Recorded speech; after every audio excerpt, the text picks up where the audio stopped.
Hi, my name is Sandra Voskāne, and I'm communication specialist at this project, LIFE CoHaBit. And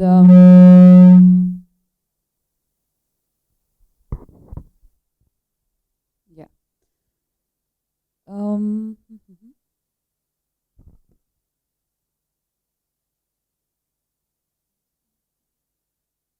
Okay. So communication strategy goal was to improve public knowledge about these coastal biotopes, habitats, habitat conservation, restoration, and sustainable management. And we wanted to promote this knowledge integration into Latvia's planning and decision-making processes in terms of sustainable management in Nature Park Piejūra. So, important role in LIFE CoHaBit project is devoted to communication and cooperation with public. All activities are focused on public education and environmental consciousness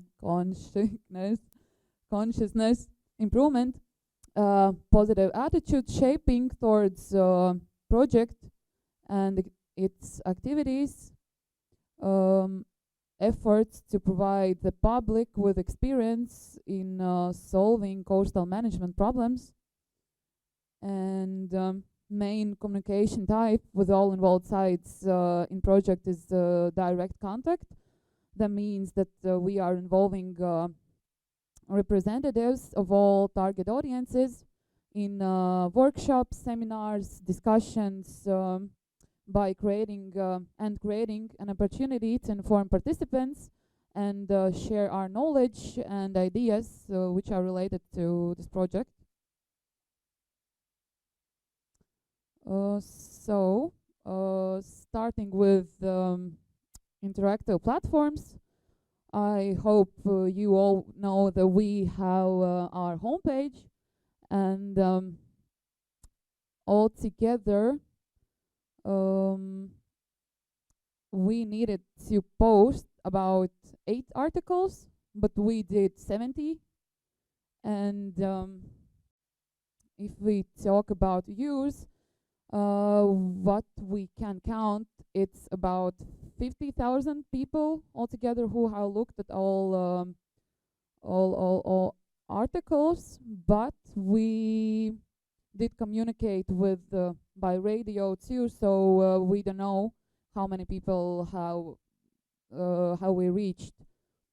And informative and educational mechanisms are this cooperation through media. It involved the audio-visual and audio-visual media in order that to be able to cover the project activities as widely and as regularly as it is possible. So now project website contains all current information about the project news. You can see news, then actions, results, photos, and all other stuff in Latvian and in English languages. In project, we developed our mobile application. So this map works as a map, and there are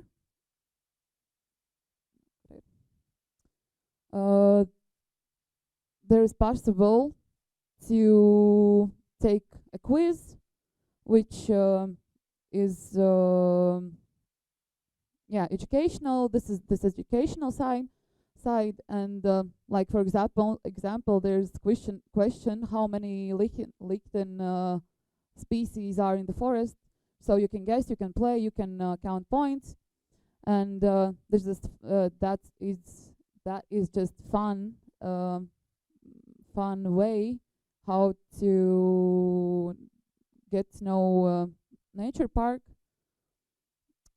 So there is possibility even to add report problem.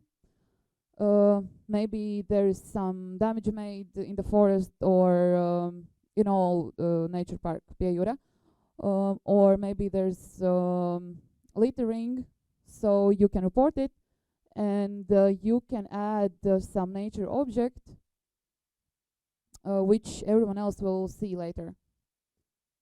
Then I think this is our main way how we communicate with public. Facebook is one of the most popular websites where people are reaching us. And altogether through the project, we got almost 600 likes and almost 700 total followers. I think that's pretty good. And yeah, and more we have social media accounts in Twitter, Instagram, and Instagram is pretty new.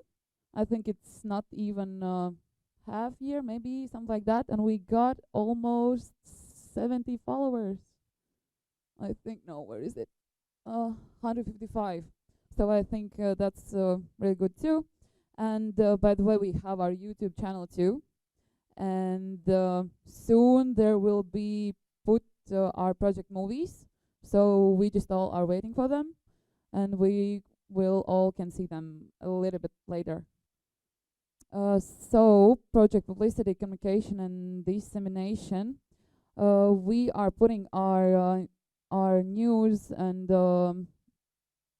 articles in Carnikavas novada vēstis, which is this informative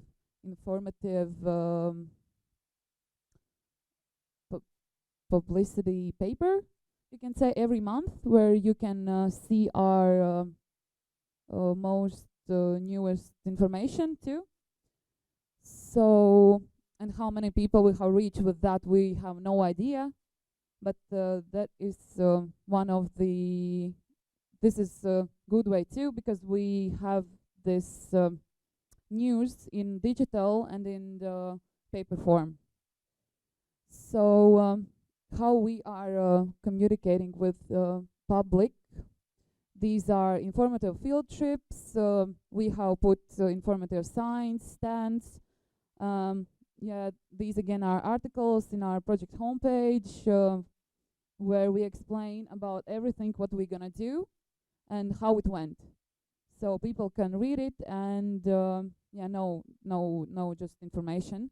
But that is still not enough, how Gundaga said earlier, because still we got even popular in the national TV. I don't know, did anyone see this?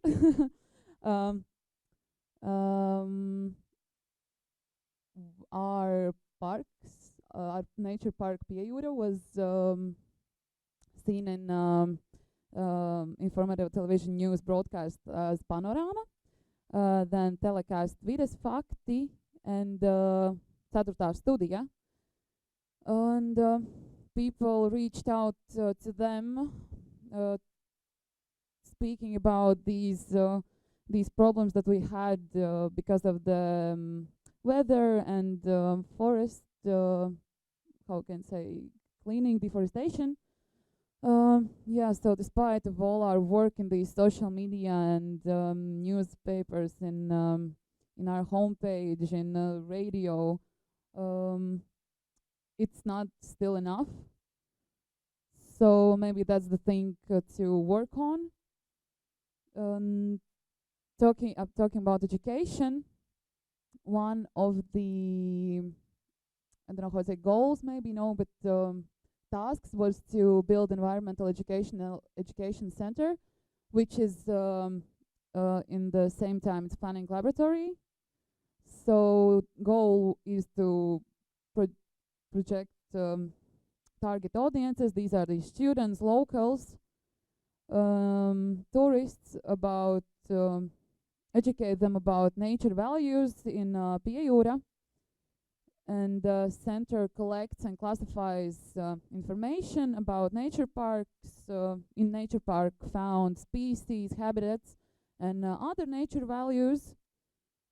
It promotes public involvement in nature parks management, and animal and plant species and talks about animal and the plant species conservation.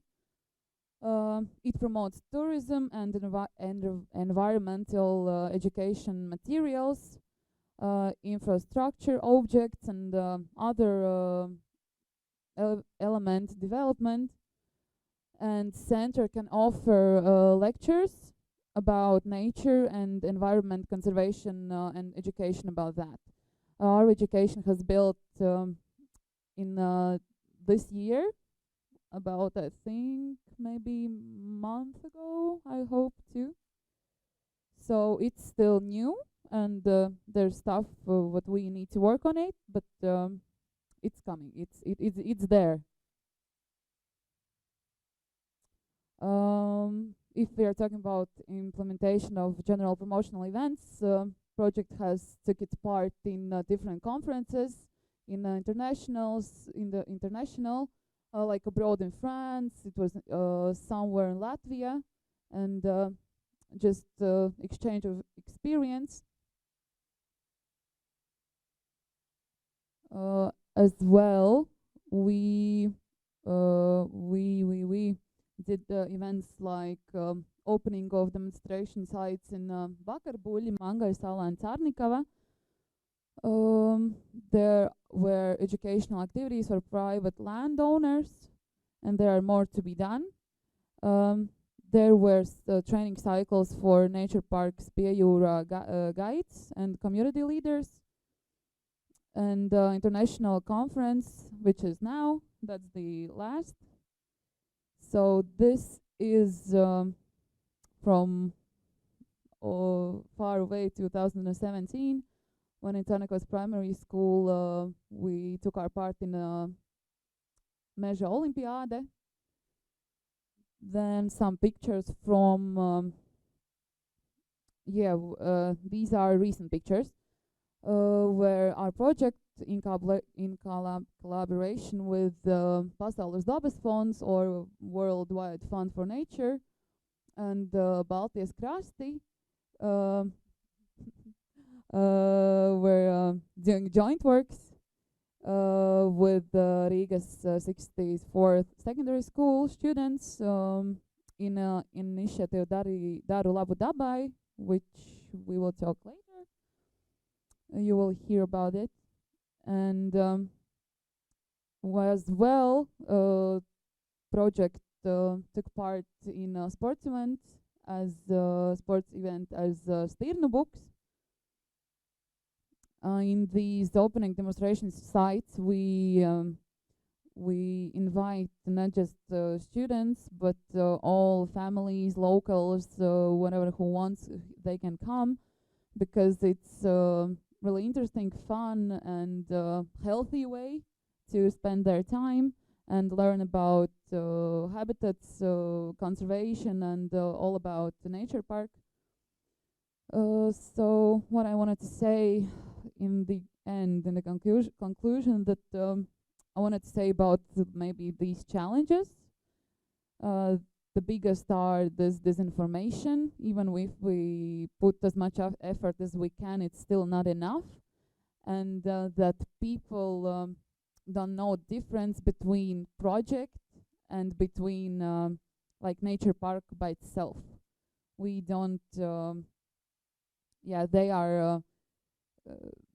they are telling problems about nature park, but it's not our fault. So that's, I think, the biggest problem, and there is this all power going to communicate with people about this problem, that it's not the same park and project what we are doing. So we have more steps to do. These are dissemination events of project results in other municipalities, which will take place in following months, I think. Then we have some season closing and opening days, which we will officially post. So follow us, and we need to do some awareness raising events for these private landowners, and yeah, these project short films. They will soon be. They will be. And mobile application upgrading. I think it never ends because we can upgrade it forever and ever. We can think about new stuff to add, and we can think about stuff that we can take off. So that's in the, yeah, small talk. That was small talk. So thank you.